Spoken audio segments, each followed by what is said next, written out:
Ја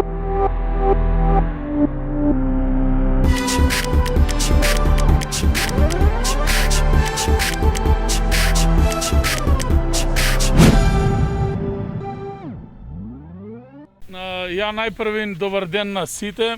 Сакам да се заблагодарам за овој топол пречек. Првенствено да ве поздравам вас, спортските легенди на градот.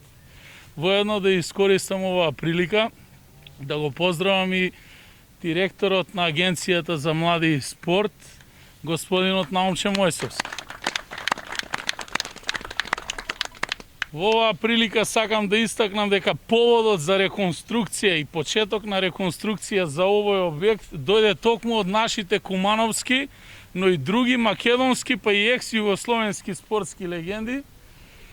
Пред 2 години на првиот состанок, кога го видов со каков жар и со каков ентузијазам и со какви емоции зборуваа за овој објект, бидејќи тука всушност и започна и културно-спортскиот живот на нашиот град. И тоа беше за мене потик уште повеќе во соработка со државата, првенствено да ги побараме поранешните спортски објекти да ни се вратат назад на општината, таму кај што припаѓаат на граѓаните, а подоцна и да отпочнеме со нивна реконструкција. Наидовме на разбирање во владата, беше донесена таква одлука, беа прекинати договорите со поранешните концесионери. Објектите се наоѓаат во лоша состојба, но ние имаме обврска да ги реконструираме. Благодарејќи на помошта од Агенцијата за млади и спорт, некаде околу 7 милиони денари се издвоија од страна на владата преку Агенцијата за отпочнување на првата фаза за реконструкција на спортско-културниот центар Соколана. И денеска гледаме дека тука се реализира тој проект. Во оваа прилика сакам да се заблагодарам и на реализаторот, тоест изведувачот на работите, фирмата Катинг од Скопје. Работите во одличен интензитет и верувам дека рокот кој што е предвиден од 10 месеци ќе биде скратен на некаде 5 до 6 месеци и веќе ние во средина на пролета ќе можеме да го користиме дел од овој комплекс, а ние како општина немаме намера да застанеме тука.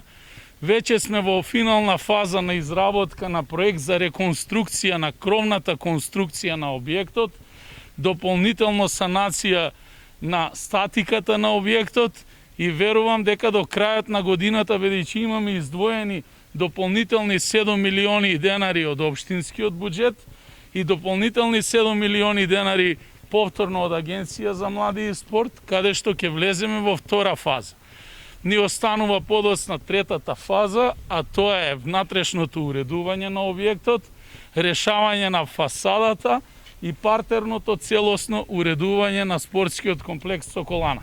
Се надевам дека во овој состав и со уште многу повеќе присутни овде, ќе успееме веќе следната година официјално да го ставиме оваа место таму кај што припаѓа, да биде еден споменик на спортот и културата на градот, дополнително да биде место кај што ќе се евоцираат спомените, музеј, а и објект кој што ќе се користи повторно и за спортско и рекреативно дружење на кумановчани и на луѓето од бившите југословенски простори.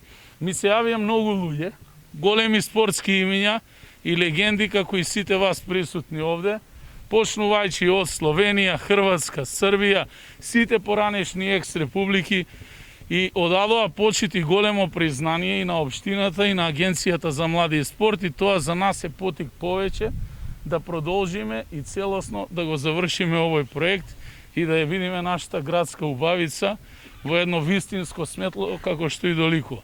Во оваа прилика особено сакам да му се заблагодарам на Маријан, кој што беше еден од главните луѓе кој што цело време ни дишеше во врат, создаваше и твореше за овој објект и на него општината ќе му се раздолжи на посебен начин и верувам дека еден ден ќе го видиме тука да биде управник на овој објект.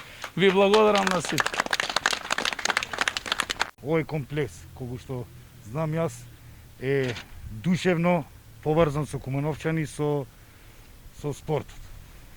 Пред малце разговаравме со граначалникот дека пред точно 90-91 година тука бил формиран првиот ракометен женски клуб кој бил на овие простори на тогашна Југославија, сегашна Македонија и секако тука почнува како што каже и градоначалникот спортот во Куманово. Секако ми е драго како директор на Агенцијата за млади и спорт дека ова култно место е срцето и за спортот во Куманово, заедно со општината Куманово, заедно со градоначалникот, заедно со агенцијата го почнавме ова велелепно издание кое ќе прерасне и ќе се врати во домот на спортистите кои ќе продолжат да го користат и секако. Тука сме за да помогнеме уште, све што треба, све што е во знакот на спортот, ние стоиме на располагање. Секако поздрав до градители до Катин Градба кој ќе го направи ова едно велелепно издание. Секако дека све што е добро врзано со спортот и стоиме на располагање. Се надевам дека во блиска иднина, како што каже градоначалникот, ќе дојдеме на едно отварање кое ќе биде како што треба. Се надевам уште ви благодарам и поздрав до сите спортски легенди и се надевам дека по нивните стапки ќе продолжат и по младите генерации. Ви благодарам. Јавно сам многу им е познато што значи Соколана за кумановци. Вие од тој состанок на тој состанок упативте една порака дека слушајќи вас поранешни спортисти од Куманово, ви ветувам дека ќе направам се за да може да го вратам сјајот на Соколана и на спортските терени во Соколана како што некогаш било. Јас во името и од името на сите кошаркари, подпишани тука на оваа кошаркашка топка, можам само да ви се заблагодарам на се она што го направивте, со какви напори сте се сретнали, вие самите ги знаете, но во ова време на безпарица, значи треба посебно да се направи напор за да може сето ова да отпочне да се реализира. Во името на моите кошаркари и на сите кошаркари што по нас дојдоа, ви благодариме и се надевам дека наскоро поново ќе се сретнеме кога целиот комплекс ќе биде готов и тогаш среќата ќе биде потполна. Уште еднаш благодарност и ви пожелувам со голем труд и напор да ја реализирате оваа ваша иницијатива. Уште еднаш благодарам и се најубаво.